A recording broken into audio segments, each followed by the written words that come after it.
कानी बहू। किशोरी लाल जी के बेटे राघव की शादी की बात जगह जगह चल रही थी, लेकिन किशोरी लाल जी को कोई लड़की पसंद ही नहीं आती थी। और उसकी एक ही वजह थी, किशोरी लाल जी का लालची होना। उनको लड़की वालों से मोटा दहेज चाहिए था और इसी चक्कर में एक दिन वो एक बहुत पैसे वाले के घर अपने बेटे का रिश्ता लेकर पहुंचे। उस आदमी का नाम था ओम प्रकाश। देखिए किशोरी लाल जी, मेरी एक ही बेटी है और मेरी सारी संपत्ति जायदाद सब कुछ मेरी बेटी नैना का ही है। पापा, नाम से लगता है बहुत खूबसूरत होगी। कितना अच्छा नाम है ना, नैना। ओ, वैसे बात तो सही है आपकी। अब इतना पैसा है, जमीन जायदाद है, इकलौती बेटी, आप भी क्या करेंगे? सब कुछ उसे ही देंगे ना। बिल्कुल ठीक पहचाना आपने। बस बेटी की शादी और सारी जायदाद उसके नाम। पापा, बिना देखे हाँ कर दीजिए ना। इतना अच्छा रिश्ता फिर कहाँ मिलेगा? माला माल हो जाएंगे हम। मैं अपनी बेटी को बुलाता हूँ। अरे नहीं नहीं नहीं नहीं, आपकी बेटी का नाम नैना है, सुनकर ही लगता है बहुत सुंदर होगी। रहने दीजिए अंकल, मैं तो आपकी बेटी के नाम से इतना खुश हो गया हूँ कि उसे बिना देखे शादी करने को तैयार हूँ।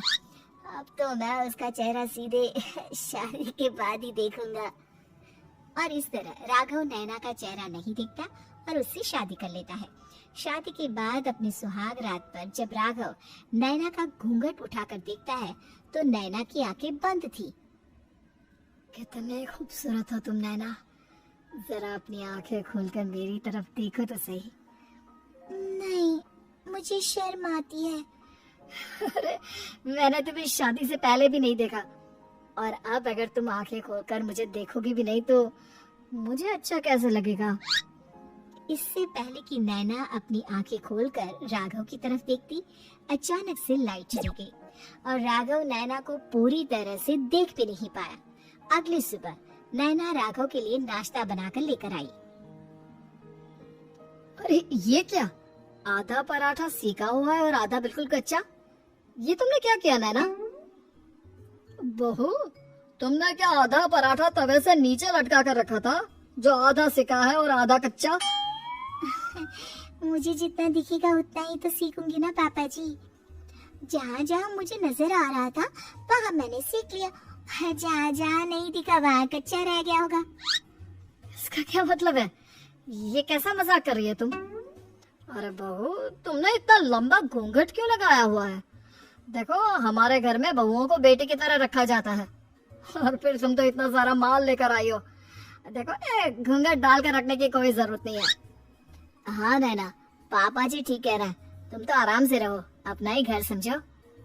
नैना अचानक से अपना घूंघट उठा लेती है।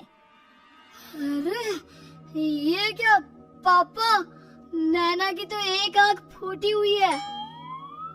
नाम से नैना, लेकिन ये तो कानी बहू निकली। मेरे साथ धोखा हुआ है, धोखा। बिना दिखाए अपनी कानी लड़की मेरे संग ब्याह दी।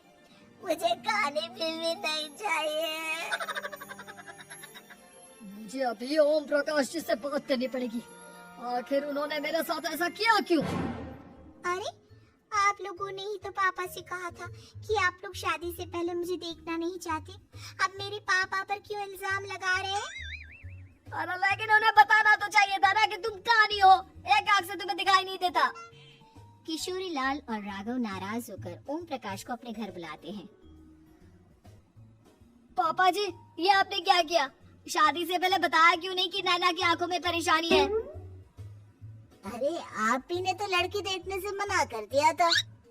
अरे लेकिन आप बता तो सकते थे। आपको तो हमारी बेटी की प्रॉपर्टी चाहिए थी, वो भी पूरी की पूरी। अब क्या हुआ अगर उसे आधा दिखाई देता है? प्रॉपर्टी तो आपको पूरी मिल गई ना। अरे ये क्या बात हुई? मेरी शादी प्रॉपर्टी से नहीं, आपकी बेटी से हुई है। अब ये तो पहले सोचना चाहिए था, तब तो मेरी प्रॉपर्टी देखकर तुम्हारी जुबान लप लपा रही थी।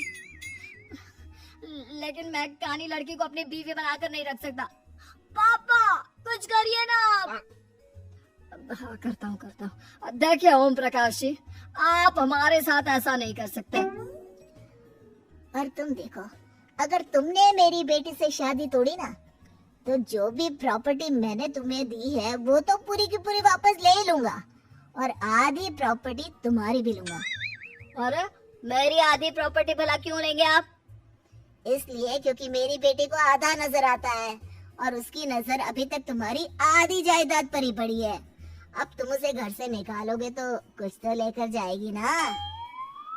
और अगर हम आपकी बेटी को अपने घर की बहू बना कर रखे तो?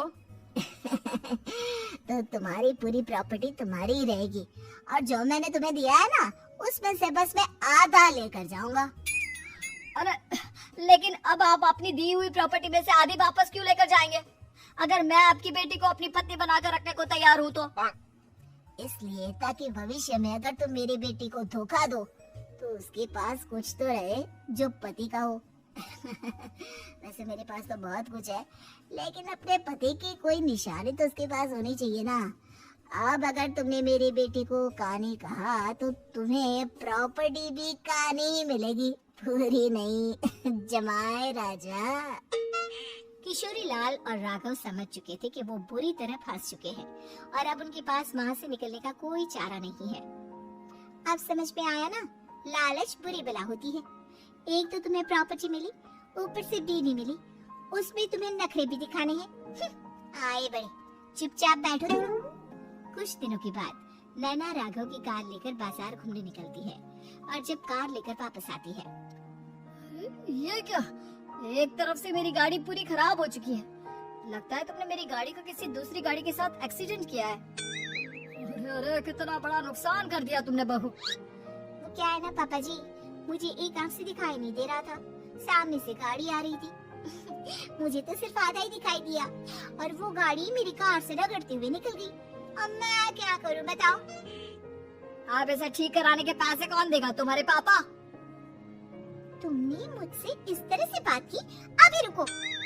नैना राघव की शिकायत ओम प्रकाश को कर देती है। देखो राघव, अब जो मेरी आधी प्रॉपर्टी तुम्हारे पास थी ना, उसमें से आधी और मैं लेकर जाऊंगा, क्योंकि तुमने मेरी बेटी को डांटा।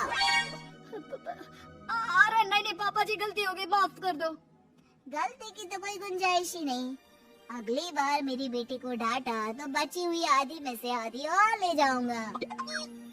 लालच के चक्कर में हम दोनों ने बहुत बड़ी गलती कर दी बेटा। एक तो तुम्हें कानी बहू मिली और ऊपर से जो माल मिला वो भी काला। इस तरह राघव की हर एक गलती पर ओम प्रकाश उसकी प्रॉपर्टी का आधा आधा हिस्सा लेकर अपना सारा माल वापस ले गया और राघव को कानी बीवी से काम चलाना पड़ा। भाई लालच वाकई में बुरी बला है।